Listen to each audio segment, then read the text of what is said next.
ইতিমধ্যেই যোগী আদিত্যনাথ তিনি তার সিএমও অর্থাৎ তার মুখ্যমন্ত্রীর দফতর থেকে যেভাবে সোশ্যাল মিডিয়ায় পোস্ট করেছেন সেখানে তিনি লিখেছেন যাতে কোনোভাবে আজকে ত্রিবেণী সঙ্গমের কাছাকাছি কেউ না যান। এই ঘটনা ঘটার পর ত্রিবেণী সঙ্গমে যাওয়ার চেষ্টা করবেন না, কাছাকাছির যে গঙ্গার ঘাট রয়েছে সেখানেই স্নান সেরে নিন, প্রশাসনের নির্দেশ মেনে চলুন, এমনই বলছেন যোগী আদিত্যনাথ তার সোশ্যাল মিডিয়া পোস্টে। প্রয়োজনীয় ব্যবস্থা নিতে যেন সাহায্য করেন যারা পুণ্যার্থী, তারা কোনো প্ররোচনায় যেন কেউ পা না দেন সেই কথাও বলেছেন যোগী আদিত্যনাথ। এবং সেই সঙ্গে বলেছেন যেহেতু আজকে পুণ্য স্নান রয়েছে কিন্তু ত্রিবেণী সঙ্গমে তিনি যেতে না করছেন প্রশাসনিক সিদ্ধান্তের জায়গা থেকেই, তাই যারা যেখানে রয়েছেন সেইখানে কাছাকাছি গঙ্গার ঘাটে গিয়ে যেন স্নান সারেন সেই কথাই বলেছেন। যারা পুণ্যার্থী তাদের উদ্দেশ্যে প্রশাসনের নির্দেশ মেনে চলার অনুরোধ করেছেন, প্রয়োজনীয় ব্যবস্থা নিতে সাহায্য করুন বলছেন যোগী আদিত্যনাথ, উত্তরপ্রদেশের মুখ্যমন্ত্রী। ইতিমধ্যেই প্রধানমন্ত্রীর সঙ্গে তার বেশ কয়েকবার 3বার ফোনে কথা হয়েছে। যাবতীয় পরিস্থিতি সম্পর্কে সমস্ত আপডেট নিয়েছেন প্রধানমন্ত্রী নরেন্দ্র মোদী। তার সঙ্গে কথা হয়েছে উত্তরপ্রদেশের মুখ্যমন্ত্রীর, কথা হয়েছে কেন্দ্রীয় স্বরাষ্ট্রমন্ত্রী অমিত শাহ, এবং যাবতীয় কেন্দ্রীয় সাহায্য এক্ষেত্রে যা লাগবে সমস্ত কিছু পাওয়া যাবে সেই আশ্বাস দেওয়া হয়েছে কেন্দ্রের তরফ থেকে। এবং আজ সকাল 9টা থেকে যোগীর বাসভবনে একটা বৈঠক হওয়ার কথা রয়েছে, অত্যন্ত গুরুত্বপূর্ণ প্রশাসনিক বৈঠক। এই পরিস্থিতি যাতে দ্রুত সামাল দেওয়া যায় সেই জন্যই এই বৈঠকের কথা বলা হয়েছে, সেই দিকে আমরা নজর রাখছি। সকাল 9টা থেকে সেই বৈঠকের কথা রয়েছে। পরিস্থিতি সম্পর্কে প্রধানমন্ত্রীকে জানিয়েছেন উত্তরপ্রদেশের মুখ্যমন্ত্রী, এবং সেখানে আমরা দেখতে পাচ্ছি হেলিকপ্টারে নজরদারি চলছে যাতে আকাশপথে দেখা যায় যে কি পরিস্থিতি রয়েছে। যেহেতু বারবার বলছি যে সংখ্যাটা 15 কোটির কাছাকাছি যারা পুণ্যার্থীরা আজকের দিনে এই পুণ্য লগ্নে এসেছেন, সেই জায়গা থেকে যতই বলা হোক ত্রিবেণী সঙ্গমে যেন না যান কেউ, সেই জায়গা থেকে নজরদারি এড়িয়ে গেলে চলবে না।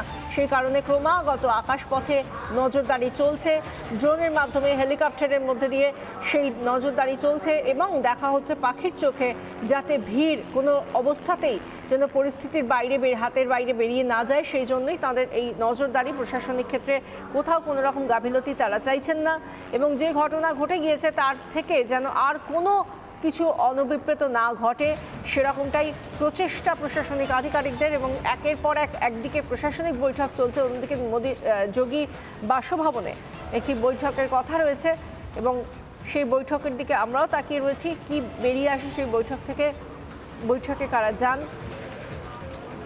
এবং অন্যদিকে হাসপাতালে যারা চিকিৎসাধীন তাদের শারীরিক পরিস্থিতির দিকেও নজর থাকছে।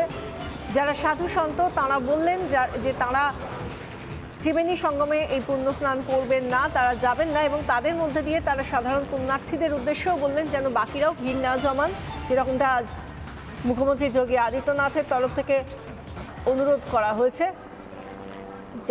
যে কোনো প্রশাসনিক নজরদারি চলছে হেলিকপ্টারে, আমরা সেই ছবিটাও বারবার দেখাচ্ছি, কারণ কোনো অবস্থাতেই কোনো ঢিলেমি যাতে না দেওয়া হয় এই ঘটনার পরে, সেই জন্যই প্রশাসনিক তৎপরতা তুঙ্গে।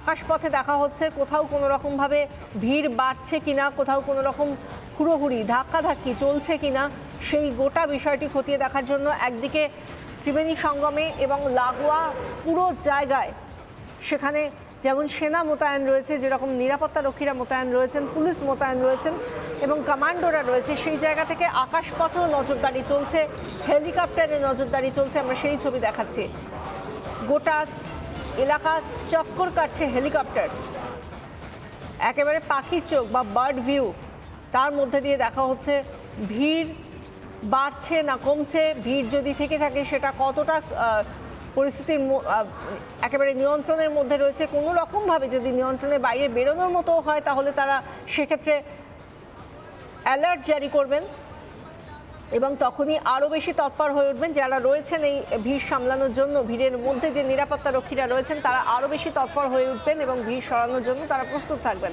সেই জন্যই আকাশপথে নজরদারি চলছে।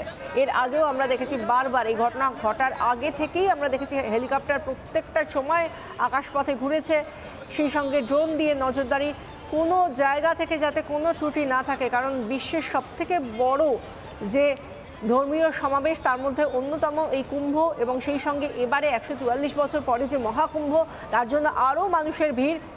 মৌনী অমাবস্যা এই অন্যতম শাহী স্নান, তার জন্য পুণ্য স্নানের আগে আরও মানুষের সমাগম হয়েছে। সেই মানুষের ভিড়েই ধাক্কাধাক্কি স্নানের আগে, তাতেই আহত হয়েছেন একাধিক মানুষ। তাদেরকে দ্রুত সময় নষ্ট না করে নিয়ে যাওয়া হয়েছে অ্যাম্বুলেন্স এবং হুইল চেয়ারে করে। যেখান থেকে যাকে দেখা গিয়েছে প্রত্যেককে তুলে নিয়ে যাওয়া হয়েছে হাসপাতালে, চিকিৎসাধীন রয়েছেন তারা যাতে দ্রুত আরোগ্য লাভ করেন সেই প্রার্থনা করছেন প্রত্যেকে। আমরা হাসপাতালের ভেতরের ছবিটাও দেখাচ্ছি, যেখানে নিয়ে যাওয়া হচ্ছে যারা ধাক্কাধাক্কিতে আহত হয়েছেন, হুইল চেয়ারে করে নিয়ে যাওয়া হচ্ছে সেই মানুষদের। আমরা দেখতে পাচ্ছি যে মহাকুম্ভের স্বাস্থ্য যে একেবারে আলাদা যে ইউনিট রয়েছে, একটা হসপিটাল কার্যত, সেখানে নিয়ে যাওয়া হয়েছে যাতে কোনো রকম অপ্রীতিকর ঘটনা ঘটলে একেবারে সরাসরি কাছের, সবথেকে কাছের যে জায়গাটা হাসপাতালটা, সেখানে নিয়ে যাওয়া যায়। সেই জন্যই মহাকুম্ভ স্বাস্থ্য, আমরা দেখতে পাচ্ছি স্বাস্থ্য মহাকুম্ভ, সেখানে নিয়ে যাওয়া হয়েছে।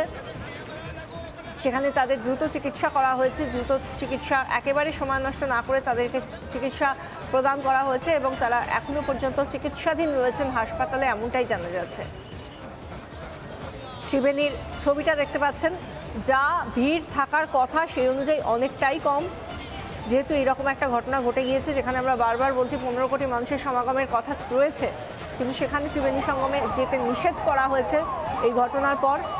এবং সেই সঙ্গে আমরা অ্যাম্বুলেন্স যখন যাচ্ছে সেই ছবিটাও দেখতে পাচ্ছি, যখন এই ঘটনা ঘটেছে তারপর অ্যাম্বুলেন্সের যাতায়াত, একটার পর একটা অ্যাম্বুলেন্স, এবং সেখানে যারা পদপিষ্ট হয়েছেন বা আহত হয়েছেন তাদেরকে নিয়ে যাওয়া হচ্ছে। নানা ধরনের কন্টেন্ট দেখার জন্য লাইক করুন, শেয়ার করুন আমাদের ফেসবুক পেজ, সাবস্ক্রাইব করুন আমাদের ইউটিউব চ্যানেল। পাশাপাশি অন্যান্য ব্রেকিং নিউজের জন্য অবশ্যই চোখ রাখুন রিপাবলিক বাংলায়।